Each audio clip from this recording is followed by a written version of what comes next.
Episode 169, An Embarrassing Situation. So, it turns out that this is the guy you've complained to me about so often, Jake said to Miriam, pointing at Alex in surprise. He looked him up and down and snorted contemptuously. Miriam gave you every opportunity to attend a good university. I see that you're dressed appallingly, so you don't look like you're doing too well at college. You're such a disappointment to Miriam. Don't you feel guilty? What? Alex didn't understand the meaning of Miriam gave you every opportunity to attend a good university.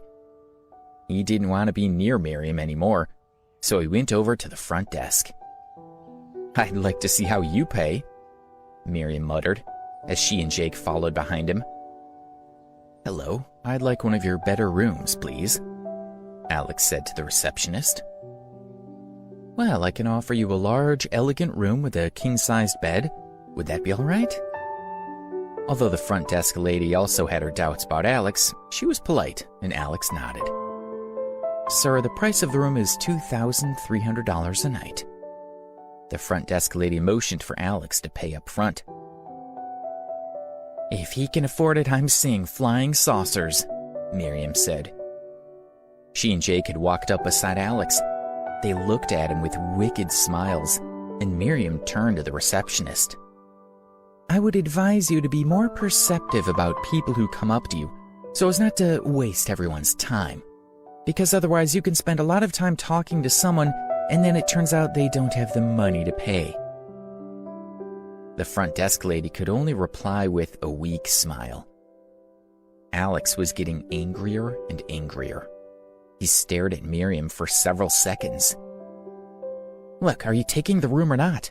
We're waiting to check in. Will you hurry up? Miriam glared back at Alex. Alex couldn't help sneering. Okay. Didn't you say I couldn't afford a room? I'll get the most expensive room for today, just because of you. After all, I have my Metro Sky Bank card, and it has millions of dollars on it. Miss, please give me the most expensive room you have here, Alex said to the lady at the desk. The receptionist was stunned. She doubted that Alex could afford to pay for the elegant room with the king-sized bed, let alone the most expensive one. Sir, in fact, the elegant room is also quite wonderful. Have you heard that, Alex? The front desk lady doesn't believe your lies, yet you're threatening to book the most expensive room here. You're going to make us die laughing, Miriam sneered. You'd better see if you can afford the elegant room first. This man is really out of his mind, miss. I think you'd better ask the security guard to come over and remove him from the premises, Jake said with a smile. The front desk lady decided that if Alex was deliberately messing with her, she would call security. Alex didn't say anything. He removed his backpack, took out a card wallet, pulled out his Metro Sky card, put it between his fingers and extended it to the front desk lady. Can you give me my key now? Alex, don't be foolish. You've come to DC for work. Don't you realize that if you stay here for just one night, you'll spend half your earnings? You're so stupid. I really don't understand how you got into Preston University, Miriam said. Seeing the card in Alex's hand, the front desk lady was shocked. She was familiar with the various bank cards and recognized the Metro Sky Supreme card. The only people who got that card were those with $30 million in their personal accounts, which meant that the young man in front of her was worth at least that. Sir, I was being impolite. I'll handle it for you now. I'd like to tell you about the most luxurious presidential suite in our hotel. It has 2 king-size beds. Hello, miss. What are you doing? Miriam didn't understand why the woman's attitude had changed so much.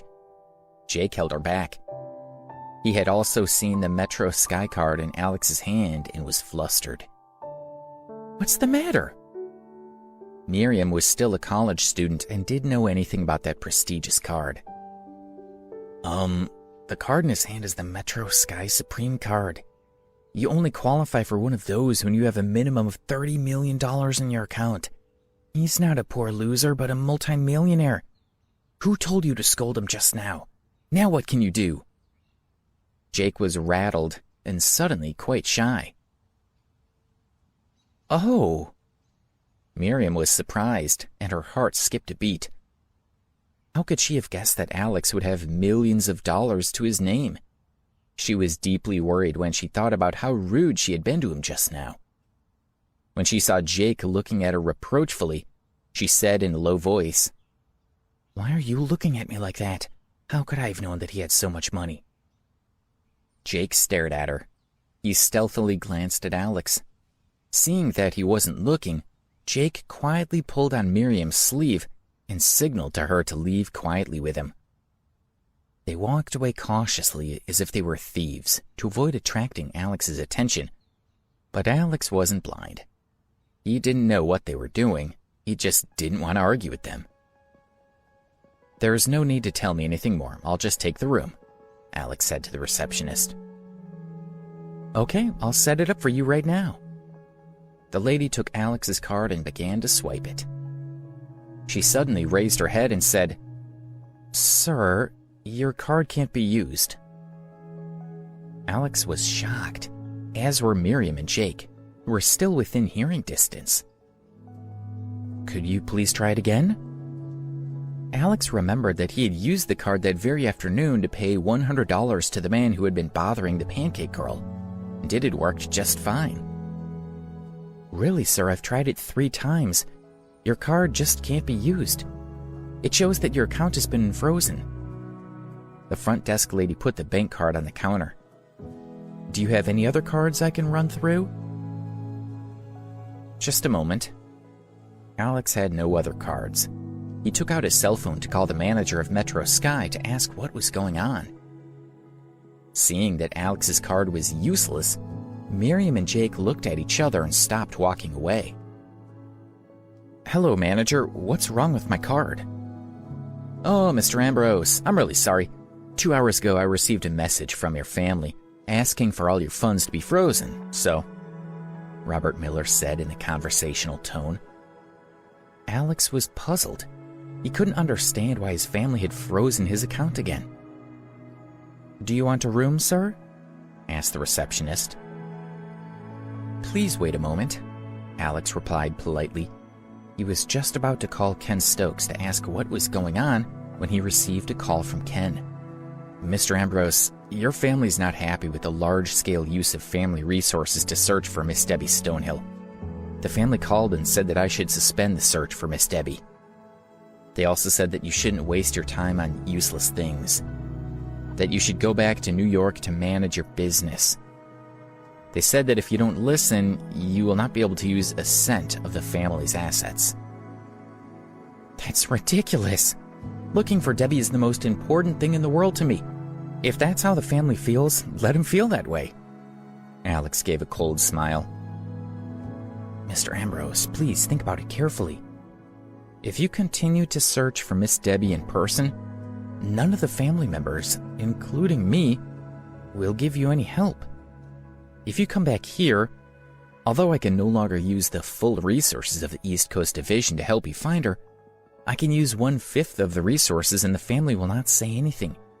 That's better and more effective than you looking for Miss Debbie alone," Ken said. "Well, thank you for your kindness, Mr. Stokes, but I still want to continue searching for Debbie myself," Alex said calmly. "In that case, I hope you find her as soon as possible. Maybe in the future, when you call again, your subordinates might not answer the phone," Ken said with a sigh. Alex ended the call. "Alex, how did your call go?" Miriam had already walked back with Jake triumphantly. Although she couldn't understand the references to family and Debbie or anything, she knew that Alex couldn't pay the room fee. Alex rummaged through his backpack to see if there was any cash he could take out. But he went through it twice and found only about a couple of $100. He sighed and thought it would be better if he traveled with more cash on him. "Well, miss, I'll not be staying here. Excuse me." Alex felt embarrassed as he put the card away in his bag. Didn't you just say that $4,000 or $5,000 meant nothing to you? That you had to stay in the most expensive presidential suite? Miriam said with a sneer. I thought he really had a Metro Sky Supreme card. It turned out to be a fake. He took out the card, even though he knew it couldn't be used. I was really surprised at his low IQ, Jake said, no longer flustered. Why are you still here if you haven't got money? Don't you think you should leave? Or do you really want the hotel security to come over and chase you out? Miriam said in a loud voice. Alex didn't want to quarrel with Miriam in the hotel. He put on his backpack. With Miriam and Jake sneering at him, he walked out of the Crown Hotel. Oh, he's finally left. As I tried to say before, that loser should develop a bit of self-awareness. How dare he come rushing in here pretending that he belonged? The receptionist by the entrance door muttered scornfully at Alex's departing figure. Out on the street, Alex realized that he would have to rely on his strengths to find Debbie. However, when he thought about how much time they'd been together, he knew he had to keep his spirits up. God would guide them to meet. Alex didn't feel that sad. Handsome boy, do you want to stay in our hotel? Out of nowhere, a woman came up to him holding a sign that said, Accommodations.